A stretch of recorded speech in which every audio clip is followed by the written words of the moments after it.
আসসালামু আলাইকুম। আশা করি সবাই ভালো আছেন। আলহামদুলিল্লাহ আমিও ভালো আছি।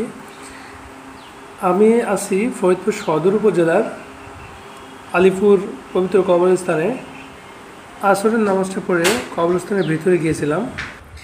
এখানে শুয়ে আছে হাজার হাজার মৃত মানুষ। ফরিদপুর আলিপুর কবরস্থান অনেক পুরাতন একটি কবরস্থান। তবে এখানে গিয়ে কিছুটা আশ্চর্য হইলাম একটা জিনিস দেখে। হাজারো কবরের মাঝে একটি কবর লাল কাপড় দিয়ে ঘেরা এবং পাশে দুটি মোমবাতি জ্বালানো এবং আগরবাতি কিছু। তো বিষয়টা নিয়ে একটু আশ্চর্য হইলাম। কিছুক্ষণ পরে দেখতে পেলাম একটি মহিলাকে, তিনি আগরবাতি এবং মোমবাতি নিয়ে আসলেন।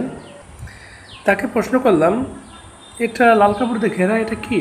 বলল যে একটা পাগলের কবর। এটা বাংলাদেশে মুক্তিযুদ্ধ স্বাধীনতা যুদ্ধের আগে কবরটি দেওয়া। আমি বললাম, পাগলের কবরটি কেন লাল কাপড় দিয়ে ঘেরা? তিনি বললেন, এটা অনেক আগে থেকেই এভাবে হয়ে আসছে এবং যে যেভাবে পারে এটা তাকে মনে করে বা তার সান্নিধ্য পাওয়ার জন্য এটা করে থাকে। তবে মহিলাটি বলল, পাগলটা যে কথা বলতেন সব কথা নাকি সত্য হতো। তবে আমার এগুলো সম্পর্কে ধারণা নাই। ইসলাম সম্পর্কে আমার ধারণা খুবই কম। কবরে আগরবাতি মোমবাতি জ্বালানো এটা ইসলামে কতটা বৈধ আমার জানা মতে এটা বৈধ না।